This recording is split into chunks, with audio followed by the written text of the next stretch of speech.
হাসিনাও চাইছে তত্ত্বাবধায়ক সরকার কবে ফিরবে। বাংলাদেশের রাজনীতিতে আবারও উত্তপ্ত আলোচনার কেন্দ্রে উঠে এসেছে নির্বাচনকালীন তত্ত্বাবধায়ক সরকার ব্যবস্থা। সুপ্রিম কোর্টে চলমান শুনানি এবং প্রধান বিচারপতির তাৎপর্যপূর্ণ মন্তব্য নতুন করে প্রশ্ন তুলছে আওয়ামী লীগ যে ব্যবস্থা নিজ হাতে কবর দিয়েছিল, সেই ব্যবস্থার পুনঃপ্রবর্তন এখন কি সময়ের দাবি হয়ে উঠেছে? এক সময়ের প্রধান বিরোধিতা কর্তা শেখ হাসিনা আজ ক্ষমতাচ্যুত হয়ে পালিয়ে ভারতে আশ্রয় নিয়ে সেখান থেকে এই তত্ত্বাবধায়ক সরকার ব্যবস্থার দাবি তুলেছেন। রাষ্ট্রের প্রধান আইন কর্মকর্তা অ্যাটর্নি জেনারেল মোহাম্মদ আসাদুজ্জামান বলেছেন, এখন ভূতের মুখেও রাম রাম। সাবেক প্রধানমন্ত্রী শেখ হাসিনাও তত্ত্বাবধায়ক সরকারের অধীনে নির্বাচন চান। 2011 সালে এই স্বৈরাচারী শেখ হাসিনা সরকার সংবিধানের ৫৫ সংশোধনীর মাধ্যমে তত্ত্বাবধায়ক সরকার ব্যবস্থা বাতিল করে। সুপ্রিম কোর্টের একটি বিতর্কিত রায়ের আড়ালে ক্ষমতার মসনদ আঁকড়ে রাখার নীল নকশা বাস্তবায়নই ছিল এর মূল লক্ষ্য। জনগণের আস্থা বা রাজনৈতিক ঐক্যমত্য কোনো কিছুই পাত্তা দেয় না হাসিনা, বরং তিনি স্পষ্ট ভাষায় ঘোষণা দিয়েছিলেন, নির্বাচনকালীন সরকার হিসেবে কেবল তার দলীয় সরকারেরই অধীনে নির্বাচন হবে। এর ফলে দেশ জুড়ে ভোটাধিকার হরণের নজিরবিহীন অধ্যায় শুরু হয়।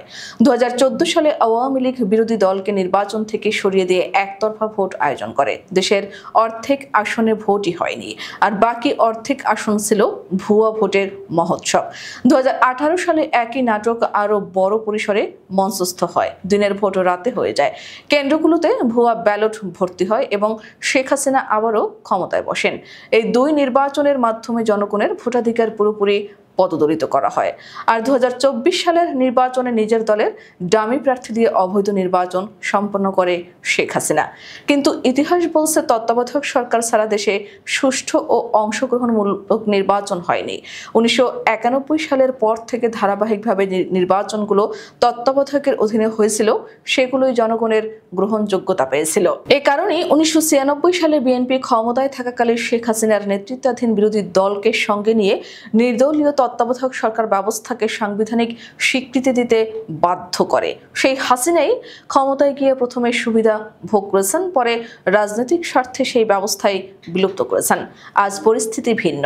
গণ অভ্যুত্থানের মুখে ক্ষমতাচ্যুত হয়ে হাসিনা ভারতে পালিয়ে রয়েছেন। অন্তর্বর্তী সরকার 1 বছরেরও বেশি সময় ধরে ক্ষমতায় রয়েছে।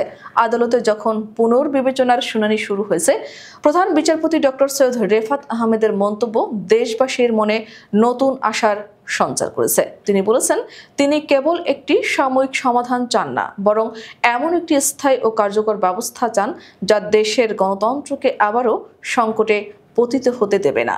এই মন্তব্যকে কেন্দ্র করে রাজনৈতিক বিশ্লেষকরা বলছেন, আসলে শেখ হাসিনার দলই এখন এই প্রশ্নের সামনে দাঁড়িয়ে গেছে, কারণ জনগণ তাদের উপর আস্থা হারিয়েছে। ফলে যে ব্যবস্থা বিলুপ্ত করে তারা নিজেরাই ক্ষমতায় টিকে থাকতে চেয়েছিল, সেই তত্ত্বাবধায়ক সরকার ব্যবস্থার পুনঃপ্রবর্তনের দাবি আজ সময়ের দাবি হয়ে দাঁড়িয়েছে।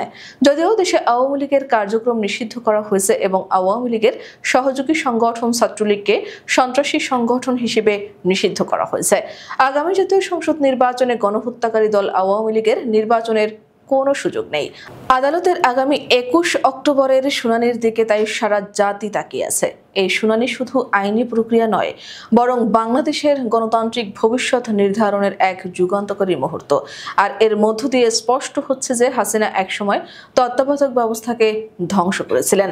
আজ তাকেই প্রশ্নের মুখে পড়তে হচ্ছে, তত্ত্বাবধায়ক সরকার কবে ফিরবে?